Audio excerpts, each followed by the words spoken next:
बिस्मिल्लाहिर्रहमानिर्रहीम। अस्सलाम वालेकुम व्यूअर्स, कैसे हैं? उम्मीद है कि आप लोग सब खैरियत से होंगे।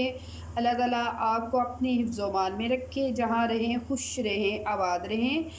आज जो रेसिपियाँ बनाने वाले हैं, आज आप देख रहे होंगे मेरे सामने गाजरें पड़ी हुई हैं। तो आज हम गाजर का मुरब्बा बनाएंगे। बहुत मज़ेदार बनता है। गाजरों का मुरब्बा आप लाजमी बच्चों को बना के दीजिएगा। इसे सेव भी हम कर सकते हैं। तो गाजर का मुरब्बा हम कैसे बनाएंगे तो मैं ये आपके साथ शेयर करती हूँ। तो ये मैंने तकरीबन आधा किलो के करीब मैंने गाजर ले ली हुई है। तो फोक के साथ मैंने कट्स लगा लिए। इसी तरह ये देखें, हमने कट लगाने, ये इसलिए लगाते हैं कि जो शीरे हम तैयार करेंगे तो अच्छी तरह गाजर में शीरा हमारा जज्ब हो जाए। गाजरों की क्वांटिटी आप अपने हिसाब से ले लें।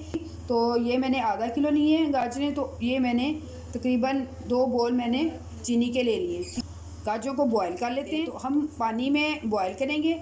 पानी में बॉयल हम 50% करेंगे और 50% हम चीनी में इसे पकाएंगे। पानी में कुछ भी नहीं डालना, सिर्फ ये सिंपल पानी को बॉयल करेंगे। हम इसे गाजरों को डाल देंगे। गाजरों को हम 10 से 15 मिनट के लिए बॉयल होने देंगे। 10 मिनट के बाद ढक्कन उठाया तो ये देखें गाजर हमारी काफ़ी हद तक पक गई हुई है। 5 मिनट और इसे देंगे, फिर इसको निकाल लेंगे हम। तो 15 मिनट हो गए हैं, ये देखें। तो अब हम गाजरों को निकाल लेंगे।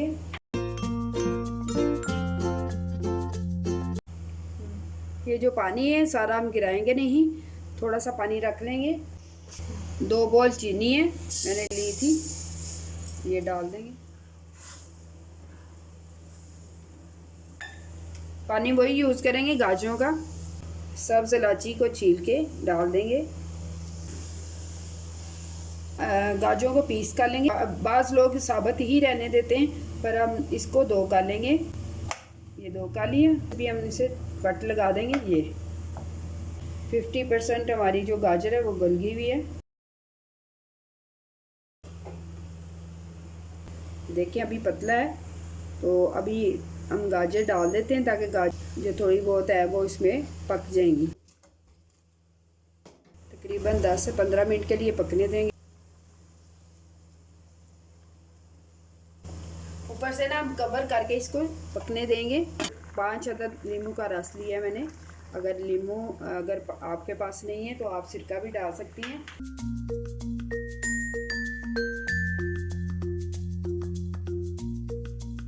माशाल्लाह ये देखें अब काफ़ी हद तक गाजरें पक गई हुई हैं। तो अब हम इसे निकाल लेंगे। तो अल्हम्दुलिल्लाह ये थी हमारी आज की डिश। देखें तैयार है। देखने में जितनी मज़ेदार लग रही है, खाने में यकीन करें उतनी ही मज़ेदार है। बहुत सिंपल सी है, जल्दी झटपट बनने वाली रेसिपी है। तो आप ज़्यादा बना के इसे कंटेनर में महफूज कर सकती हैं। तो कोशिश कीजिएगा। मैं भी इसे जार में रखूँगी। अंदर से साफ़ और बिल्कुल खुश्क होना चाहिए। फंगस भी लग सकती हैं, तो आप इसे खुश्क कर लें और धूप में रख लें। तो मैं आपको दिखा दूं, अभी ये गर्म है, तो ठंडा होगा तो देखें और भी मज़ेदार बनेगा। ये देखें अंदर से पका हुआ है। तो आई होप कि आपको मेरी ये वाली रेसिपी अच्छी लगी होगी। अगर अच्छी लगी है तो इसे लाइक शेयर सब्सक्राइब ज़रूर कीजिएगा। नेक्स्ट रेसिपी के लिए इजाज़त दीजिएगा। दुआओं में याद रखिएगा। अल्लाह हाफिज़।